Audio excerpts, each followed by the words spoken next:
right, what's up, Internet? This is the first retarded episode of... Is retarded an appropriate thing to say? It is not at all, is it? No. Okay, it's the first episode of MSG TV, Mid-South Gaming Television.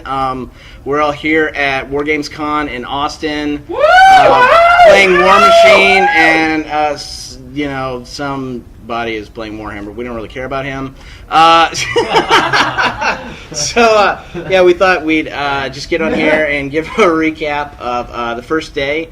John, Sam, and myself played in the Blitz Machine Warhammer tournament. It was 10 rounds, 15 points, 30-minute rounds, 3-minute turns, and it was pretty much enough to give you a stroke.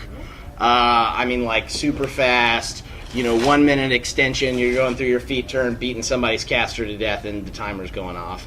And I got totally wrecked. I got absolutely destroyed. I went 2-8, one of which was beating John, which doesn't count. And the other one was basically clubbing a baby seal. But other than that, I played Idumi, Mulligan, and Mauler, and I'm pretty sure the only reason that didn't work is because I suck. So, anybody else? Yeah.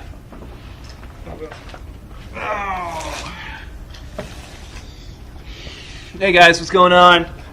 Sam grew up here, Kador player. So we did the 15 Blitz Machine. We played some good matches. It was a real good warm up. A lot of people didn't play in it. There was hardcore going on. Saw some really awesome armies there, and so. Yeah, a lot of colossals around here. Somebody playing 2 conquests in a 50-point list. Yeah, it was pretty sick. But we had a lot of good matches, and I went 6-4, 4 wins, 6 losses. That is.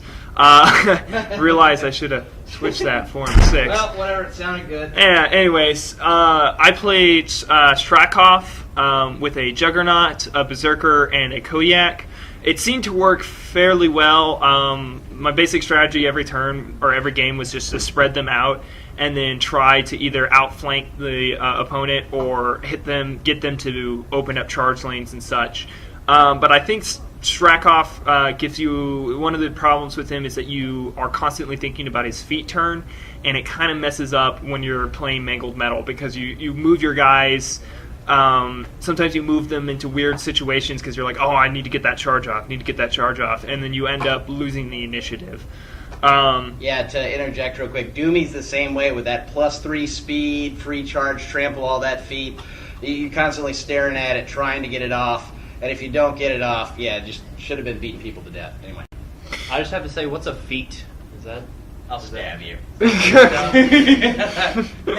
10 games today? 5 times I feated, maybe at most. Oh yeah, well, John was playing the Stormwall with Kara Salone, which is exactly 19 points. Why don't you sit down and tell us about that, John? Yeah, that'll do. Sloane and Stormwall. It was an interesting day. It started off really well. The first 2 games, 2 wins but 0 feats. One of the things I figured out really quickly, the feat for Kara Sloane, the firing squad, get an extra shot for free.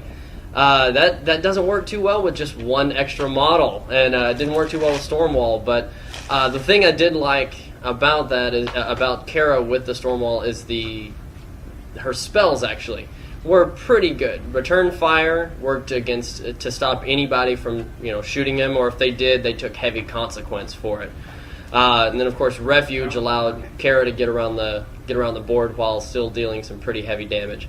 Didn't do too well. Went 3-7, and I lost to both of these guys actually. So they helped make that record that bad.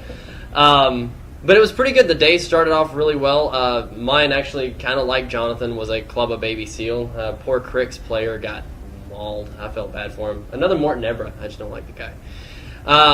But it's really good. We're having a ball here. It's really, really fun. I'm having a great time. I think everybody else here is having a great time. Yeah. Mark will hopefully start having a great time tomorrow when he can actually start playing the game he came here for. Right, instead of just paying for it. Yeah, and so... yeah, GT, he's playing in the 40K GT. The grand tournament. 2,000 points. And a lot of good 40K armies that we saw out there as well. Got a lot of good-looking stuff. Gonna throw a call out to what was it? The Black Angels of Death. Oh yeah, was that the name of it? Black Angels Black of Angels Death. of Death. It's a great looking army. The guy took Black Templars, combined it with Dark Angels, like this kind of mashup deal. Had some amazing conversions of it. We'll have pictures online here soon. Very nice looking army. Yeah, very nice looking army.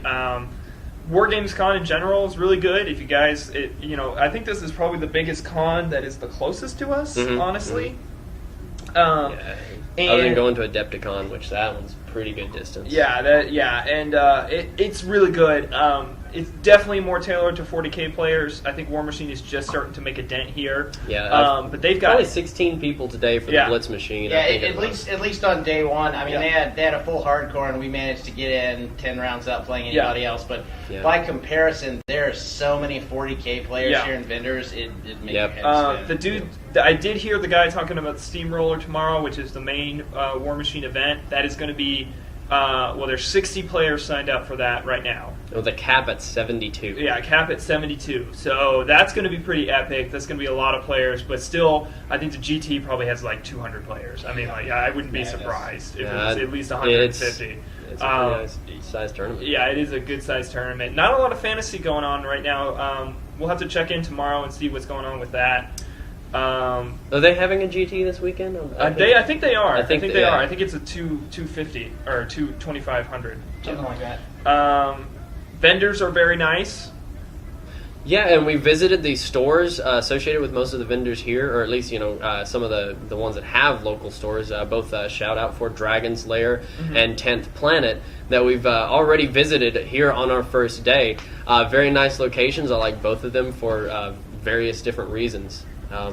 So yeah, that's very nice. I like the vendors here. Battle Foam showing up. Now that they actually have their stuff here, you don't have to wait on the ship, so it makes things a lot easier. Right. Yeah, and they're doing free shipping on anything they don't have here, which is pretty cool. Even though they told they only had one P3 paint bag and they sold it before I got there. And shout out to Battle Foam.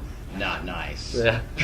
More War Machine stuff. It's like I've talked to these guys. I haven't been playing War Machine that long, but it's a really, really fun game. I've had a great time, and playing in tournaments with it was kind of how I thought it would be. You've got the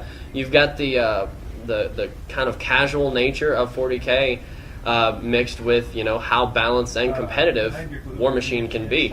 So really liking it so far, and we'll have more updates, I'm sure, as the weekend comes through. Anything else anybody wants to say before I think we're going to close it out here? John forgot all his cards, and it's we're not even going to talk about that. That's awful. We're totally going to talk about that. He forgot all his cards, and it was a huge scramble to get anything going. It was really funny. All right, so that's probably it for the first episode. Hopefully it's actually recorded properly and everything's working, and if so, you'll be able to watch this back, since Paul is probably the only person watching this, on the website midsouthgaming.com whenever. We'll probably do one of these each night while we're here. Tomorrow there should be something actually interesting to talk about, since it'll be, a real steamroller event as opposed to... We'll talk more about how we got our butts kicked. Right, as opposed to 10 rounds of me having 3 models run around the board and John having 2. It was easy to play, I will say that. Right. It couldn't have been much easier to play. All right, so we'll check you guys later. Bye.